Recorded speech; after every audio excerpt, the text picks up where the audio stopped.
저번 시간에 어느 정도 정리했기 때문에 좀 빠르게 정리합니다. 자, 1단락 주제는요. 다 필요 없고 위협 소구야. 위협 소구가 뭐냐? 위협을 통해서 어떤 목적된 효과를 이룬다야. 자, 제가 프로파간다라고 밑에다 써놓은 게 왜 그러냐면 나치에서 이걸 정말 잘 써먹었어요. 나중에 참고해보세요. 프로파간다 선동기 기준한 책을. 자, 그런데 얘는요. 사회과학을 하는 학문인데 과학이잖아. 그래서 원인과 결과의 관계를 규명하고 싶은 학문적 과제였던 거예요. 원인과 결과? 뭐죠? 함수라는 거야. 이해됐어? 그래서 우리가 크게 세 가지 종류의 함수를 배웠어요. 중학교 때부터, 중학교 때. 그래서 첫 번째, 정비례 함수고 얘는 선형성이 있는 함수야. 1차 함수야. 두 번째, 얘는 반비례 함수예요. x값이 늘어나면 y값이 줄어들죠. 세 번째는요, 포물선이야. 이해됐어? 여기까지? 자, 그럼 봐. 2단락에 나와 있는 위협의 강도와 효과에 대해서 제 누구씨는 뭐라고? 최소 자극이 최대 효과를 가져오고 최대 자극이 최소 효과를 가져오니까 반비례 함수에 가깝거나 개수가 음수인 1차 함수였겠죠. 그런데 반례가 나온 거야. 그래서 재반박을 하면서 자신의 이론을 보완한 거야. 이게 학문의 발전 방향이야. 그래서 그래프를 봤더니 어떤 함수로 돼 있어요? 위협의 강도와 효과의 관계는 어떤 함수가 돼 있냐고. 셋 중에 포물선이 되어 있는 거지. 이해됐니? 즉 x가 b일 때 극점이잖아. 됐어? 그럼 여러분 잘 봐. 맞냐? x가 b일 때 극점? 그럼 봐. 그래서 이 1번 문제 정답이 그래서 저번 시간에 설명드렸지만 1번이 바로 돼버리는 거예요. 제니스의 곡선 이론은 뭐라고요? 포물선이야. 반비례 관계가 아니라. 끝났죠? 자, 이거를 4번으로 바로 설계를 한 거야. 자, 봐. 도대체 건전지 분리배출하기는 무슨 위협이 있지? 여기서 예를 들면 뭐 마동석 이렇게 상큼하게 터져볼래? 이러고 있으면 이건 이제 위협이 되겠죠. 근데 건전지 분리배출하기가 도대체 어떤 위협이 있냐고. 아무런 위협이 없어. 됐어? 여기는 그럼 x값이 제로예요. 빙산이 사라지면 지구 없어진대. 야, 이건 x값이 씨발 무한대로 갔다. 야. 그 다음에 얘는 그러네. x값에 따라 y값이 적절한 거네. 결국 무슨 얘기예요? 즉 위협을 x로 봤을 때 얘는 거의 0이고요. 얘는 지구가 없어지면 거의 무한대고요. 얘는 중간에 어떤 값으로 가고 있는 거잖아. 됐니? 그걸 당연히 물어보겠죠, 이제. 필기하세요. 여기 잡아드릴 테니까.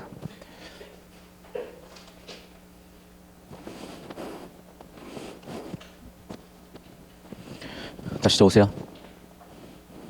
자, 그럼 봐, 여러분. 이 출제 의도로 보면 무슨 얘기냐?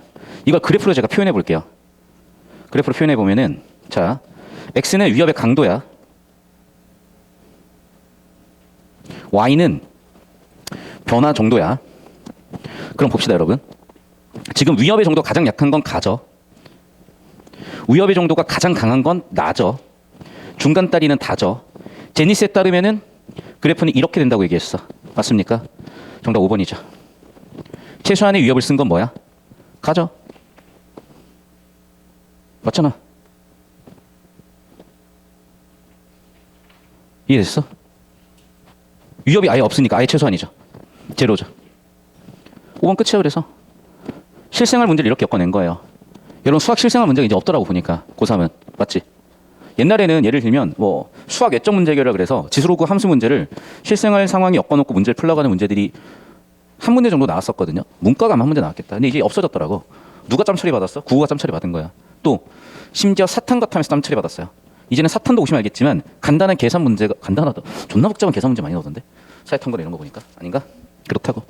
자, 그래서 제가 구조도 설명드린 대로 즉 무슨 얘기야? 그 제 형님께서 얘기한 위협에 따른 위협의 강도에 따른 행동 변화의 양상을 봤을 때 정비례냐, 위험의 강도 행동 변화가 반비례냐, 포물선이냐, 포물선으로 규정 지어졌고 최종적으로 따라서 1번, 4번 설계는 그 포물선 함수를 해석할 수 있었고 실생활 문제 적용할 수 있었으면 바로 보이는 이런 느낌이었다는 겁니다.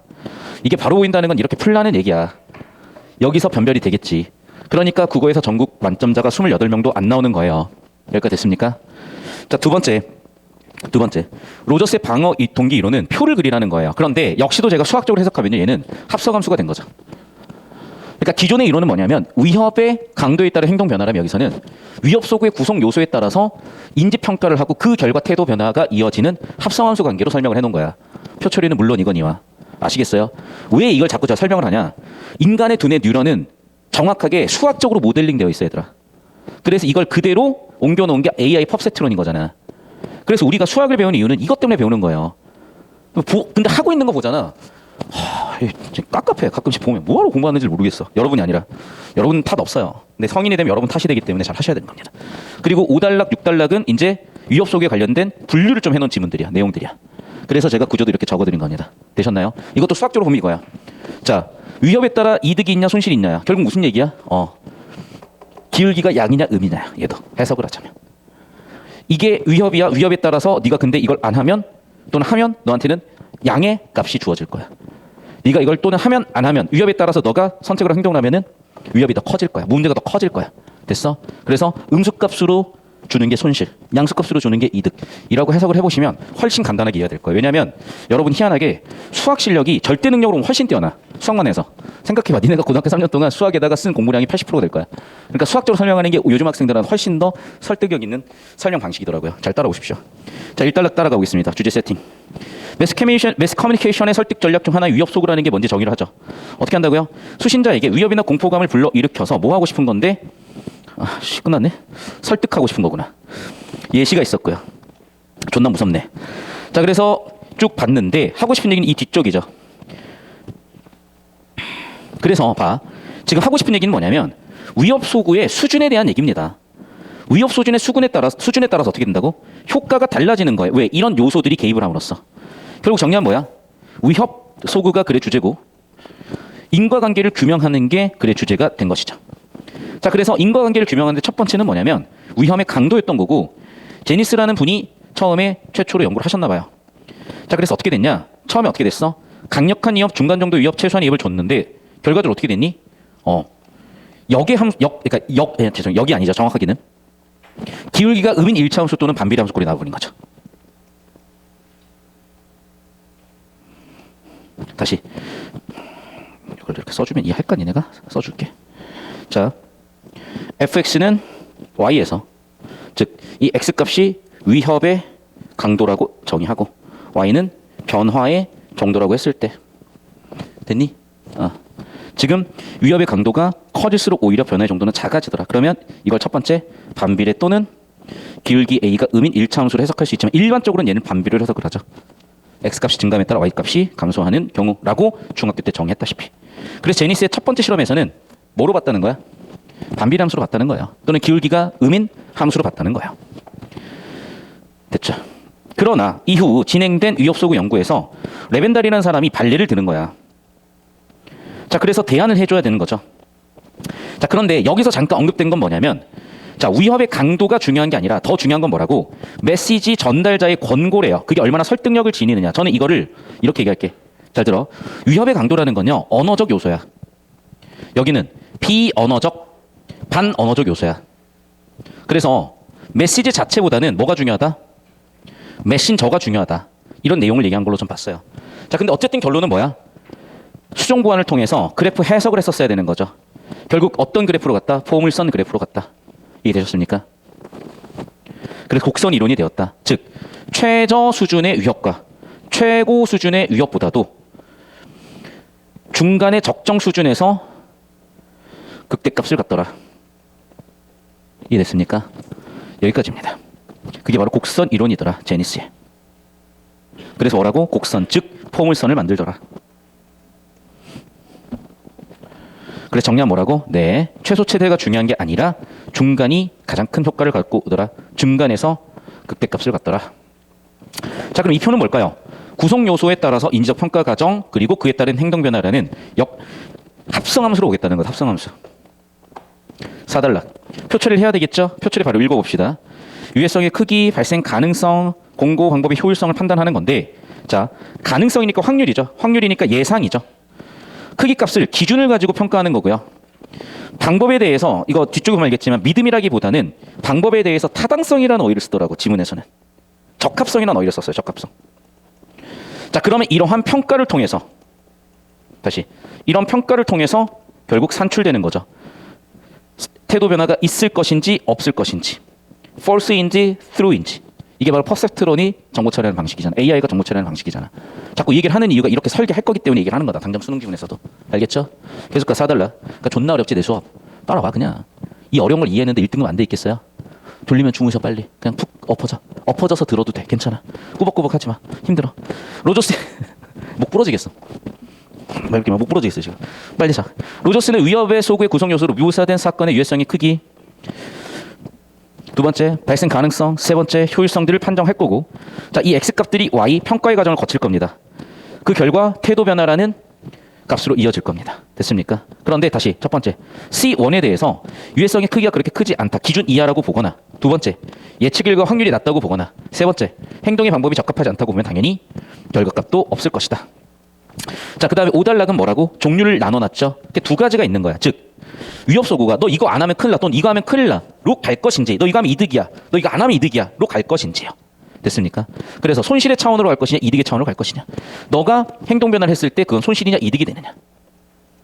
자, 그러면 손실 차원은 뭐라고? 어떤 행동을 하든 말든 어쨌든 뭐라고? 음의 값이 늘어나는 거니까 선형성에서 봤을 때 기울기 값이 음수인 것이고, 이득의 차원은 선형성에서 봤을 때 기울기 값이 양수가 되는 거죠. 전략은 적절히 선택해야 된다. 6단락 요약 정리 끝. 근데 6단락 요약 정리도 그냥 퉁치고 넘어갈 건 아닌 게 감정도 고려하라는 거야. 그럼 어떤 감정이 더 유리하다? 놀람, 슬픈 감정이 더 관련성 크다. 당황한 분노보다는. 됐습니까? 더 따라오세요. 그래서 이렇게 수학적으로 모델링 해버리면 아주 간단하게 요약 정리가 되고, 이 능력을 요구한다니까. 이거 무조건 해야 돼요, 여러분. 이거 줄글러 설명해가지고는 안 되는 시대가 됐어요. 잘 따라오십시오. 이해 안 되면 뭐 알아서 해. 우리나라도 이제 잃어버린 세대 시작이니까 뭐 적당히 살아도 될 수도 있어요. 열심히 사는 친구들만 살면 되지 뭐. 자, 1번 문제 봅시다. 1번. 제네시스 곡선 이론에 따르면 커뮤니케이션 수신자의 태도 변화와 위협소구의 수준의 관계는 뭐가 결정을 한다? 반비례? 아니라고요. 뭐라고? 포물선이라고. 포물선. 끝. 됐죠? 더 이상 볼 필요도 없습니다. 자, 두 번째 볼게요. 2번 문제. 윗글에가 보기에 나를 비교해보제. 자, 접종 이론은 뭐야? 이걸 문제라고 보면은 대응하기 위한 이론인 거죠. 됐니? 그러니까 위협소구는 위협을 통해서 행동 변화를 촉구하는 거라면,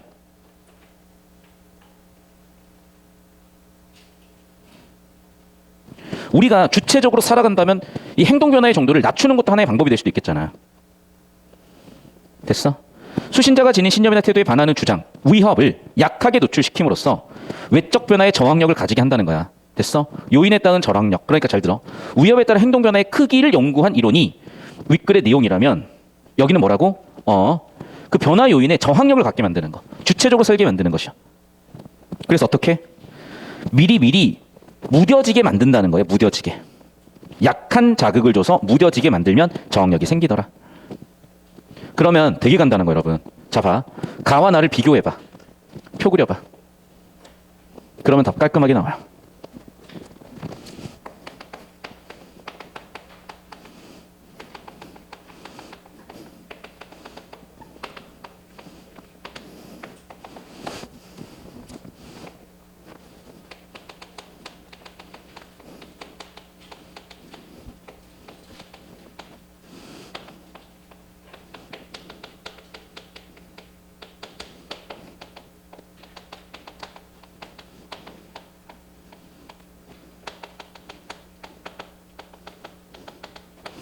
자, 여기서 핵심은 뭐냐면 얘는 변화를 크게 하는데 목적이 있고, 얘는 변화를 작게 하는데 목적이 있는 거죠.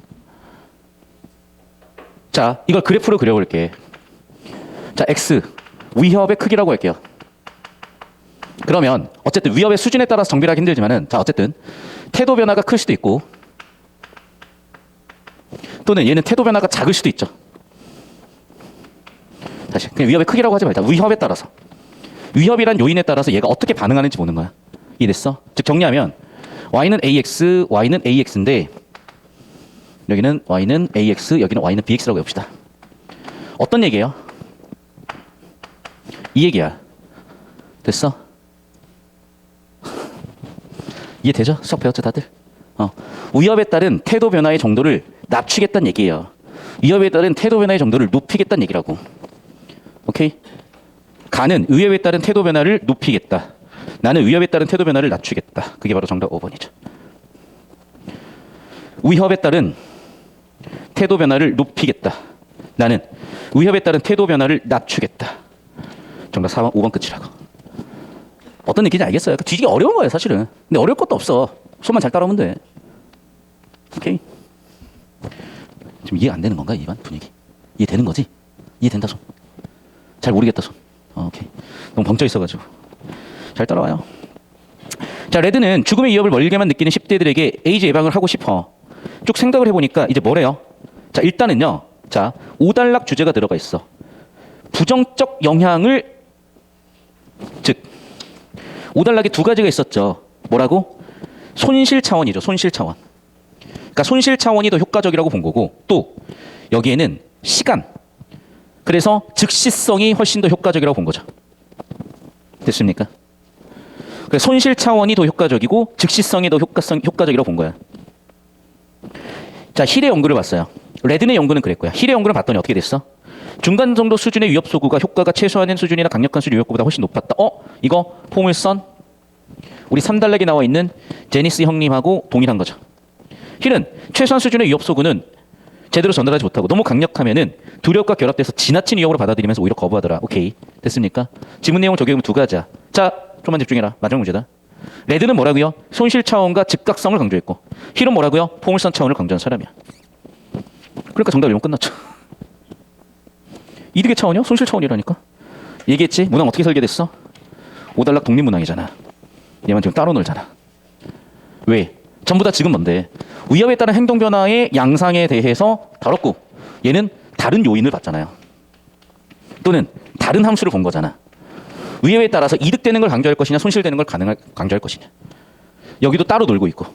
그런데 얘는 지금 설계가 그렇게 뚜렷이 안 나타났지만, 얘는 3번 문항 설계로 뚜렷이 나타났고. 그래서 결국에는 수학적으로 해석해라. 실생활에 적용해라. 독립문항 잘 풀어봐라.